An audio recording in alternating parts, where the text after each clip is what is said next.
The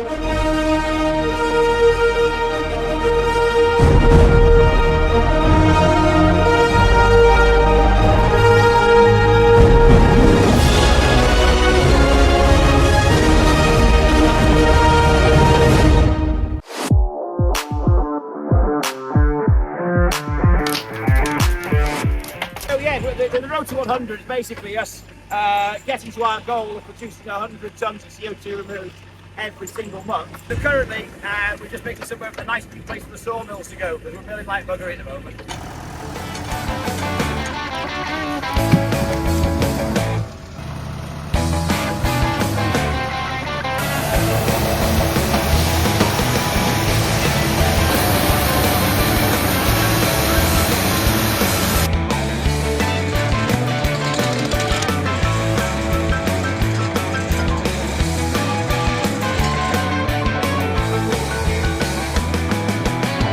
100. Hopefully, the rest of the road to 100 won't be so bumpy, because I'm looking at like 4.5 if I'm not careful. But there we go. It's a bumpy road to 100. Yay! And it's also the lead up to the airdrops. So what this means is that we're setting ourselves the goal of removing 100 tons in a single month. And during that time, everyone who's come along with us and is holding carbon removals will be receiving their payments already as coordination members. So you'll be wanting us to do well because it'll work well for you, and we'll be appreciating your participation, and we'll move along on this journey together to save the natural world and to stop climate change. Okay, Chris, explain what we're doing with this barn.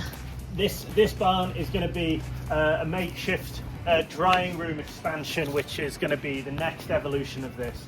So we've been going through the firewood style, leave it to passive dry, but what we're going to be doing now is insulating it with second-hand insulating walls, and then we're going to be putting a heater that goes through it that runs primarily off solar power, and we're going to be getting the wood down. We're going to get 48 cubes like this inside this drying room, and we're going to dry it consistently down to around 8%. Right now we've already been doing well with 12-14%, but we never have experienced consistent 8-10% material. This, as part of a biochar entity, is just hasn't been done in such a economic, such a cheap and highly effective way. We just can't wait to show you how effective this is going to be. Nice one, let's do it.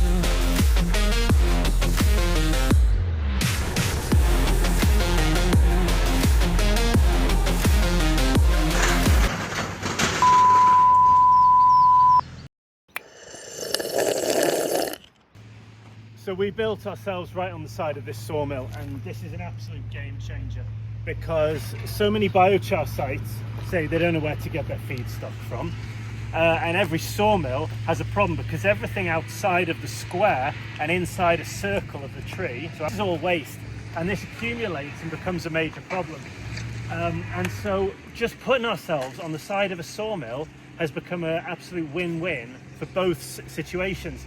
And there are thousands and thousands of small-scale sawmills like this all over every country, and we can't wait to just show you guys how finding the right sawmill and just putting yourselves as part of their operation raises everything for both industries.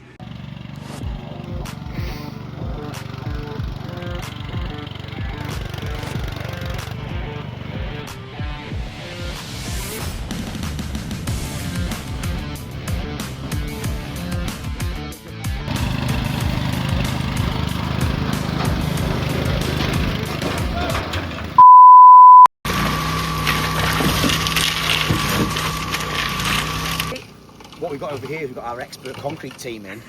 We've diversified into doing concrete today, so it's 3 people on concrete. Look at the levelness. I know. Check it out. Amazing. When 3 people do concrete. It's full of logs. Put some tyres out and come have a look. We put some concrete in the tyres. We've been round with the odd lights and they're all nice and level. So in the bottom of those tyres there's a bit of concrete that's all nice and level. We'll stand the post up in. So we've got a resource sawmill to go here and an edger sawmill to go there, and then the main sawmill, the LT40, is going to go here. And we're setting up a nice and easy sawmilling zone.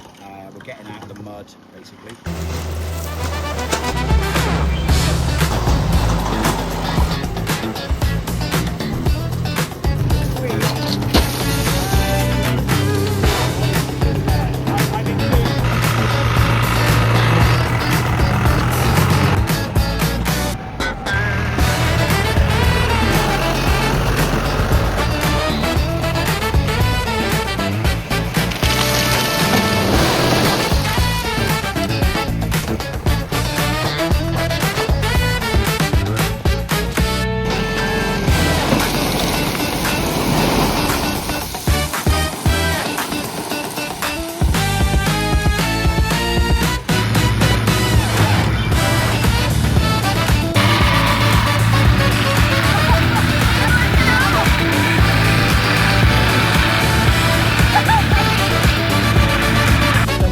Wild ride, but someone's got to do it.